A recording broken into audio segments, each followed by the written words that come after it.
starting a business, and we've been in this, as you said, for like over 14 years now. It has been sort of a journey of highs and lows.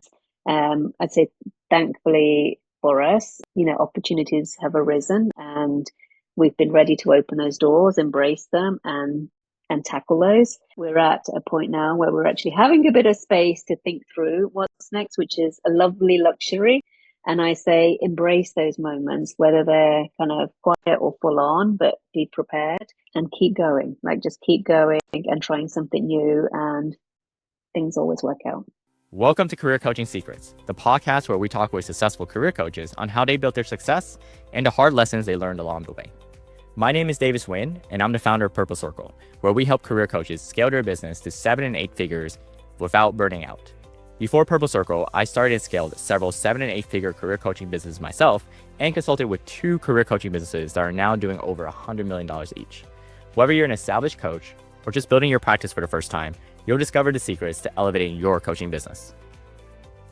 Hey everyone, welcome to another episode of Career Coaching Secrets podcast. I'm your host, Regin, and today's guest is Kully Jaswal. Kully is the powerhouse behind Ignition Coaching, which is a global team of executive and team coaches known for embedding well-being into the core of leadership development. With a PCC certification, deep business roots in risk and audit, and credentials from Google-born Search Inside Yourself program, Hogan Core Strength, and Daniel Goleman's EI program, Kully brings a multi-layered evidence-based approach to her work.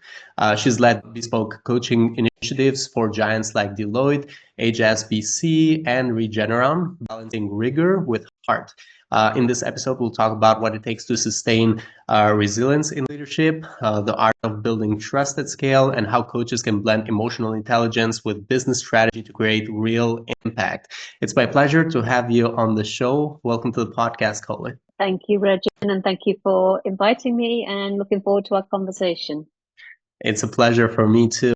Kully, tell me a little bit more about what inspired you to become an executive coach and start your own executive coaching business. Absolutely. So what inspired me was actually being coached. So prior to my coaching business, which started in 2011, I used to work for Deloitte in London. And as part of that role, I had the opportunity of having a coach when I was going through a promotion from senior manager to director. And during that phase, I had a transformational experience of being coached. It really shifted my mindset in unlocking my own potential, in having a much bigger belief in myself, raise my own awareness of my critical, like negative self-chatter in terms of what my abilities are capped at a certain level, and really open my eyes in terms of the way I was thinking, and shrinking my own ability, if you will. So that coaching really changed the way I perceive myself, and also opened my eyes in terms of what my capabilities are and how I'm showing up in the world. So, and it was eye-opening. Like I never knew coaching could do that. I literally thought coaching can help you with like communication skills or with a specific skill, not with really unlocking how we see ourselves. Really, and the coaching wasn't just for that particular transition in my role.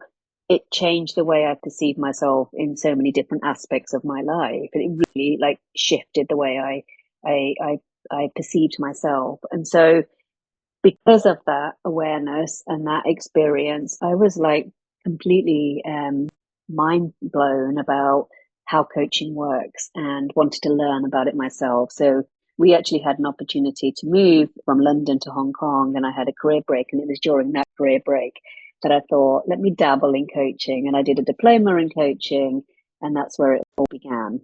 So you moved from London to Hong Kong, and right now you're living in US? I am. And in the US, we moved from New York to now California. So we're now in San Diego. And how long were you in Hong Kong for? So we were in Hong Kong for 6 years. It was originally a 2-year transition. It was supposed to be for my husband's role. But that 2 years then ended up being 6 years. And it was then that I initially dabbled in coaching, just with, at the time, a view of taking it back to my role at Deloitte. So my role at Deloitte was both an audit director and a talent director. And the talent director was only 20% of my role, but it was the part of my job that I loved. It was all about the people development, coaching, sort of mentoring, and just training programs that we're doing. So it was all about helping others and helping people. And that was the part that sort of I really enjoyed. Even on the audit side, it was the client relationships and the people development that I loved. And so my idea was during that career break, let me sort of create a credential, get a certification in coaching with a view of taking it back and maybe making that 20%, 80% of my role and focusing on that. So I started a diploma, and actually it was at Hong Kong University, and Hong Kong University asked me to coach their business undergrads, helping them to get into their big four accounting firms. And that wasn't even sort of on the agenda. The agenda was to do a certification. So that opportunity came up, and I was like, yeah, I could do that. Like, I used to run the graduate recruitment and the experienced hire recruitment programs. I knew exactly what the big four were looking for. And this was obviously not giving away any sort of tricks or any sort of secret ingredients as part of the process, but more just how coaching helped me, helping people to prepare themselves for what makes them stand out, helping them to communicate their ideas and their strengths and their skills clearly. So, and that was the part which I thought I could totally do. And I created a program and started coaching both in groups and one-to-one some business undergrads, helping them into the consulting world, which again came natural, and I loved it. Nice. That is very interesting. So you got to kind of like do the experience of like taking your first hours of working as a coach quickly because you got to work with many students back then, right? Yeah, and like I say, it wasn't like I was searching for it. That opportunity came to me, and I do feel extremely fortunate at that time. And this was 2011. I think there was only one other coaching company in Hong Kong at the time that I was aware of, anyway, from a career coaching side. So timing was good. I think with my corporate background and also sort of the global side of things was interesting and unique. So I felt like I was in a bit of a unique position, and that helped a lot.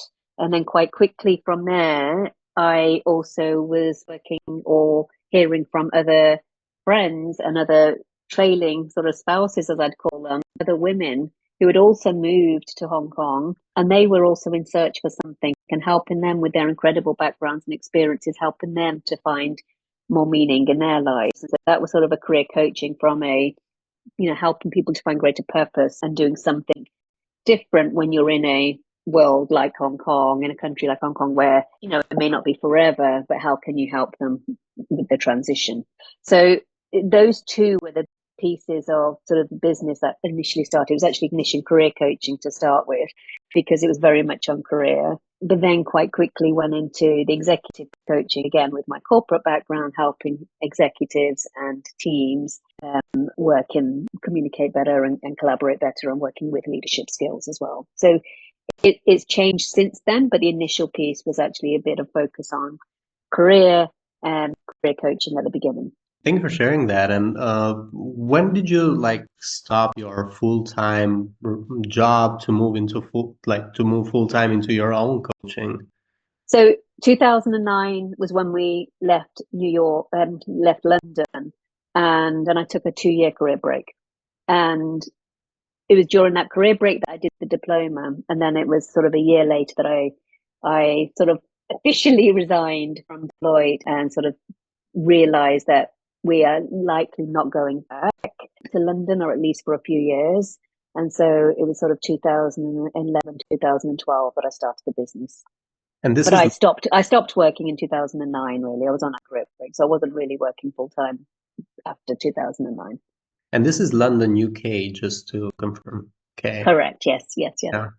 So after you started your coaching business, how does the journey look like? Like, how long did you stay in Hong Kong? And then when you moved to US, how did that look like? It's been almost like 14 years and 5 months, potentially more. How does the rest of the journey look like? Yeah, interesting question, because I never knew it was going to end like a sort of doing what we're doing now. But so 2011 is when it started, and like I say, started with career coaching, and then quite quickly again, it was from the coaching course that I was doing. through other coaches that were on that program. There were HR leaders, there were other aspiring coaches. Through that network, actually one of the people that were on the program was a HR leader for quite a big toy manufacturing company. She asked me to coach some of the leaders within her organization. Quite quickly, that then opened up the door to an executive coaching opportunity, my first executive coaching opportunity. And so started off with some 3-month, some 6-month coaching programs. And one of the things that they started sharing was we need something to help with stress, managing stress. People were burning out, people were overwhelmed, people sort of burning the candle on both ends, and it was just a very stressful work environment. It was also at the time when suicide cases started to be reported and the burnout epidemic started to be just initially just some talk of it. It wasn't sort of a big thing at the time. So we created a well-being program back then in 2013. It was based on our initial thoughts around mindfulness and emotional intelligence concepts, but really helping people for them to be at their best.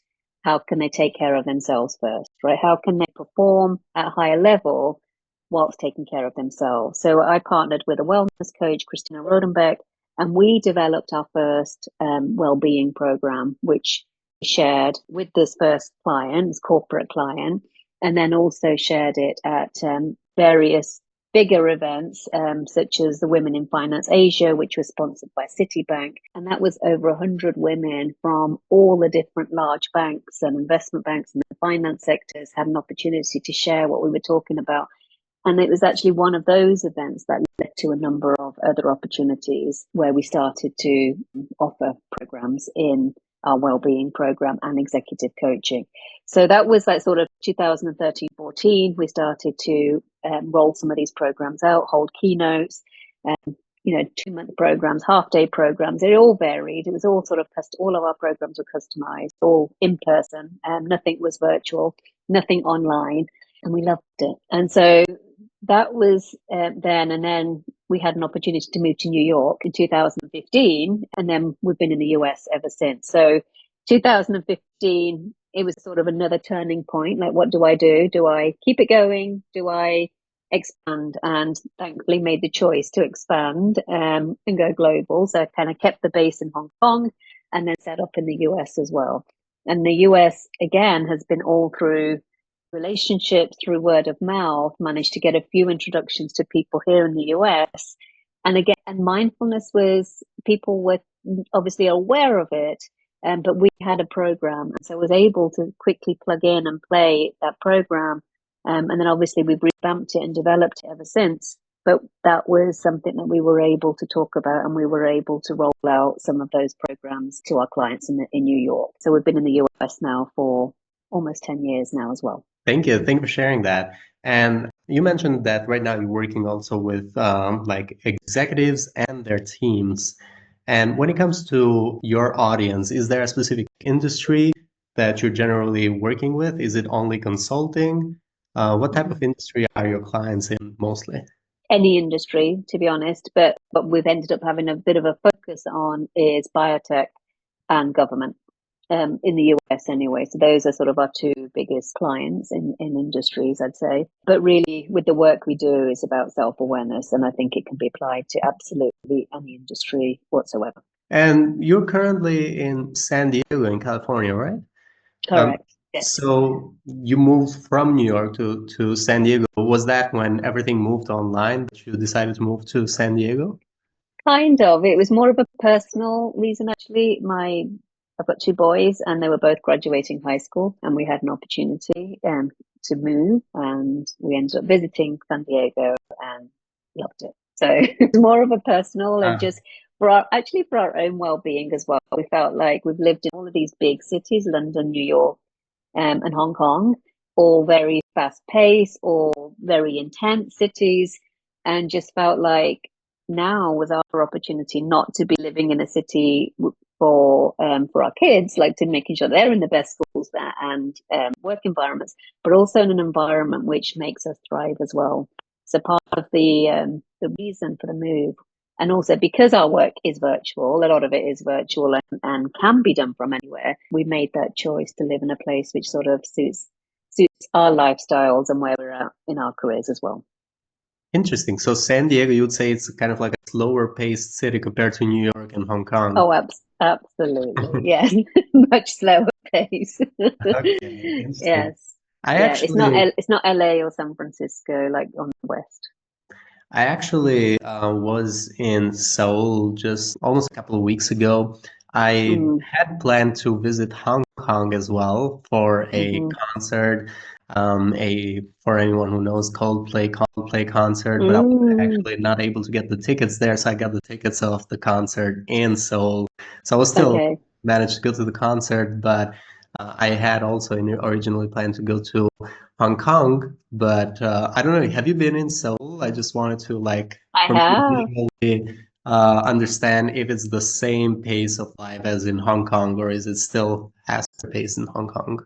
I'd still say it's faster paced than Seoul. Uh, Like I've been to Seoul and absolutely love it as well, and it is very similar. But I'd say Hong Kong, people would say it's like a smaller version of New York. But I'd say it's sort of an more intense version of New York because it's much smaller than New York, but it's just got that vibrancy and that kind of just that energy, which kind of lights you up. We also talked about, so you initially mentioned that most of the time you have been able to find your clients through your connections, through your referrals. And we were talking just about earlier how you're thinking of adding some more strategy when it comes to marketing. How are you thinking about that? Yeah, so up until now, I'd say literally say 6 months ago, all of our work has come through word of mouth referrals and our relationships. And with this program that we've developed, I sort of mentioned it high level in terms of its well-being program, but it's been revamped just over a year ago. Program's called Wave, and Wave is sort of navigating out the waves we have in our life, all the ebbs and flows with purpose. So Wave stands for the W is for wisdom. It's our cultivating our inner awareness, our attentional control, helping us make wiser choices. A is for alignment, aligning our skills, our strengths, our values with our work to find greater meaning and purpose in what we do. V is vitality, taking care of our energy levels through things like sleep, exercise, nutrition, and managing our digital devices. And then E is empathy, really about building stronger connections and meaningful relationships. Again, to have cultivate greater, more of mental, healthier well-being. And so all of those four pillars are interconnected. And what we've done just in the past year is take all of those learnings we created from our in-person workshops and created a video-based peer learning program, which is scalable. So it can be scaled across teams, across organizations, enterprise-wide. So what we've been trying to focus on now, just over the past 6 to 12 months, is how to scale that. And so rather than just focusing on our existing clients, we want to be able to offer this to a larger audience and really help to make an impact, especially at a time when we feel people are really struggling, right? Really struggling with mental health, struggling with purpose, and struggling even with that inner confidence with so much uncertainty and chaos in the world. So how do we sort of manage ourselves? And the peer learning piece is really critical to that. So it's not just a program you're doing on your own. You are going to be matched with other diverse individuals helping you to shift your way of thinking and helping you to create habits which are sustainable and over time. So what we've been doing now is using LinkedIn to get that across. We've been doing webinars with audiences that kind of attract HR leaders, people leaders. And so that's been our focus now just over the past 6 months is how do we get out there? So we've only just started it, but trying to get our message out there because we believe in this and want to help others. And when it comes to the webinars, how do you source people to register to your webinar? Are you just publishing it on your LinkedIn? How are you promoting the webinar itself? So we've done LinkedIn, but we've also partnered with other organizations that have their own mailing lists and they have their own users or already have HR leaders and the right audience there. So we're trying to partner with other organizations that have the right audience that we're trying to attract. And when it comes to these other organizations, just for me to understand, do they have like a newsletter where you share Yeah, your webinar? I yeah. see. They have Okay. newsletters, they have their own platform, they have their own market platforms as well. So it's sort of a win-win. Like we're helping them with their audience, and then they're obviously helping us to get our message out there. Cool. Thank you for sharing that. And Mhm. I believe the webinar itself is all about topics related to the program of well-being, and it applies to executives, but Mhm. it applies to their teams. I'd say it applies to everyone. Yeah, it's not just to executives. If anything, it's across the board. So the idea is to apply to organizations that are interested in well-being for their teams, right, for their organizations. And the way the program is structured is it can be rolled out to a team, or it can be rolled out to multiple teams, but within an organization. So the idea is to have people, leaders attending, that feel this is an initiative program which would help their people. And so we've done a number of programs now already. And what we found is the organization that we partnered with is called ION, and they have a peer learning platform which achieves an incredible 95% completion rate on their program. So 95% of people that register to join the program also complete the whole program, which is unheard of for online programs. It's typically 20-25%. The reason why our program, the completion rates are so high, is because they have accountability built in. So if you're in a small peer learning group of 3 to 4, everyone has to complete the module, the content, before moving forward to the next module. And then you get together to discuss it. So you don't want to let your team down, you don't want to let your peers down, but you also want to have a conversation to help you apply this. So it's not just about the learning and thinking, okay, that's nice, but how do you make it work, and how do you apply it in your life?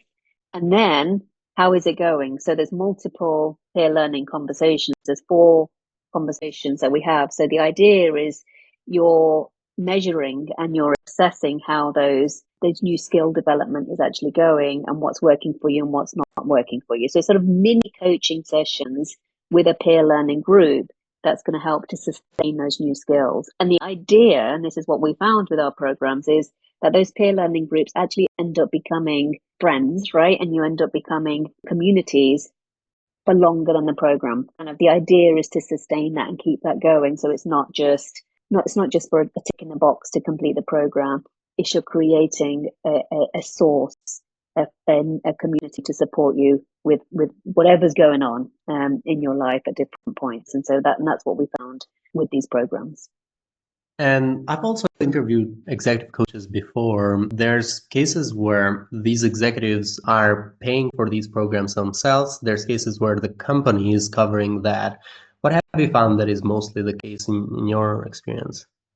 The way we have structured out at the moment is companies are paying, because the idea is to try to change the culture. So we're not just changing an individual. We want to do this within teams, so everyone within the team understands the importance of these skills, right? If we are aware of how we're showing up, and we're trying to cultivate new habits, whether it's having more exercise, promoting exercise, better sleep, more healthier conversations, like really listening skills. We want to be able to do that in a team so that everybody is learning those skills, and therefore has a larger ripple effect. So that's the sort of real aim, rather than doing it individuals. We're really trying to create shift cultures within teams and organizations. Thank you. Thank you for sharing that. And I wanted to move a little bit into the future. Do you have any goals that you're working towards with your business right now, apart from launching or improving your strategy when it comes to marketing? Is there any other goals for the next 1 to 3 years with your coaching business? I believe there are. I think we're sort of a reflection point, I'd say. I mean, I think my main goal is definitely to try and scale the WAVE program globally and with organizations.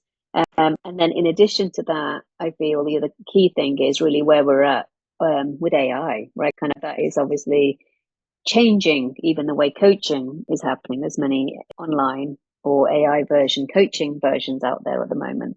So I guess my goal is to try and really understand all of that and be able to adapt and reflect on that. The goal is to really making sure that we're kind of, I wouldn't say ahead of the curve, but just moving along and adapting our services to support individuals. I still believe that the human piece of AI is going to be even more critical than ever. So I don't want to create another online version. I think there's already quite a few out there and they're phenomenal. I really do believe that they are fantastic to do on a larger scale. Just like I had my own experience of coaching, I feel like even if there's a nugget of that you can get that's scalable, amazing, amazing. However, I also believe having that human coach and really, ask the right questions and really get you, I don't think that can be replaced in the same way. I agree, and I can't speak for the coach perspective, but I can speak from the marketing perspective. Conversations like these that we're having, like the podcast like this, video content that is produced authentically, are some of the things that the AI is not yet there, or even if it's there, you can easily detect that it's AI. So I feel like this is where it's going, where you want to appear as more human and authentic, and that's more valued than what AI is bringing. AI obviously has a very good assistant role in the society, and we appreciate what we have been able to do with that. But the human aspect of it is still what actually has the most value in the society right now. I wanted to ask you, is there a team that you have currently working with you?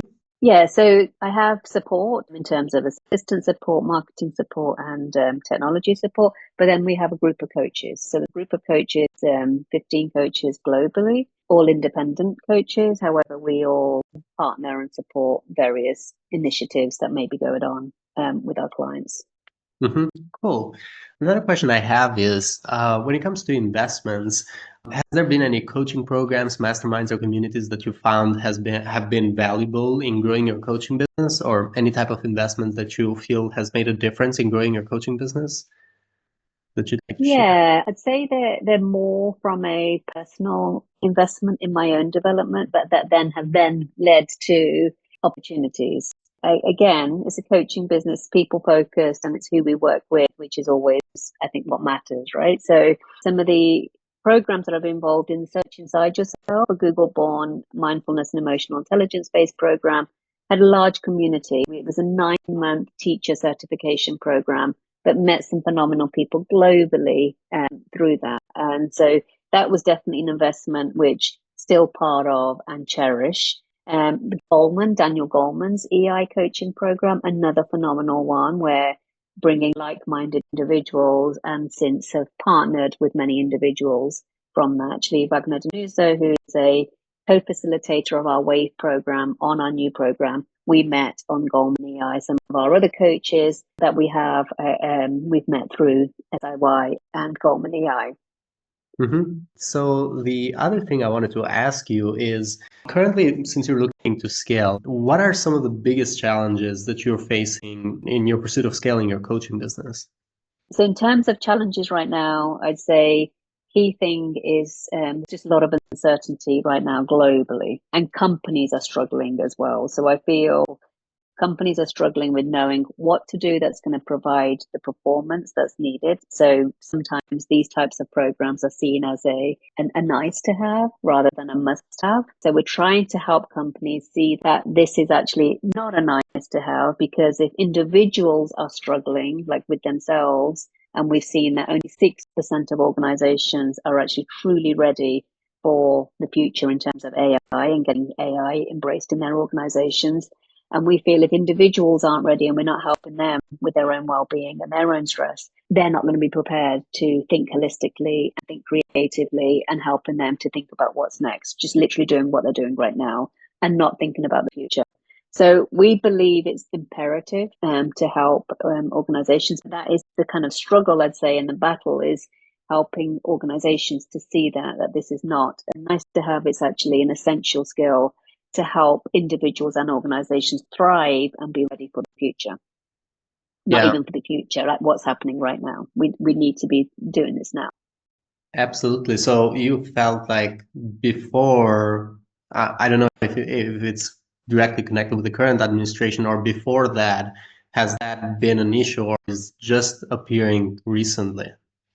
It's been probably more for the last like 12 months or so, six to Um, 12 months or so. Yeah, yeah. six to Yeah, 12. because we were rolling out these types of programs or enterprise wide. But I also believe it's just, geopolitically, but also economically, organizations are having to preparing for a potential recession. So wallets get squeezed. So it's just helping organizations to think through that and Thank being you. prepared for that. Thank you. Thank you for sharing all of that. Is there any final advice you'd like to give to other executive coaches who are looking to scale their impact? Yeah, I mean, I'd say enjoy the journey, ride the waves. And by that, I mean, look, starting a business, and we've been in this, as you said, for like over 14 years now. It has been sort of a journey of highs and lows. I'd say, thankfully for us, opportunities have arisen, and we've been ready to open those doors, embrace them, and tackle those. We're at a point now where we're actually having a bit of space to think through what's next, which is a lovely luxury. And I say embrace those moments, whether they're kind of quiet or full on, but be prepared and keep going. Like just keep going and trying something new, and things always work out. Thank you. Thank you so much, Kully. Thank you for coming to our podcast. I think this is a lovely episode. So for anyone who wants to connect with you or find you, they can find you on your LinkedIn at Kully Jaswal. They could also find you on your website, which is ignition-coaching.com. It's a pleasure to have had you on the podcast. I love the conversation. Thank you so much for coming, and wish you all the best and success with your program. Thank you, Reggie. It's been a real pleasure too, and I appreciate the time, and I've loved the conversation. Thank you. That's it for this episode of Career Coaching Secrets. If you enjoyed this conversation, you can subscribe to YouTube, Spotify, Apple Podcasts, or wherever you're listening to this episode to catch future episodes.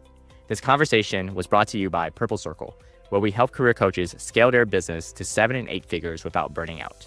To learn more about Purple Circle, our community, and how we can help you grow your business, visit joinpurplecircle.com.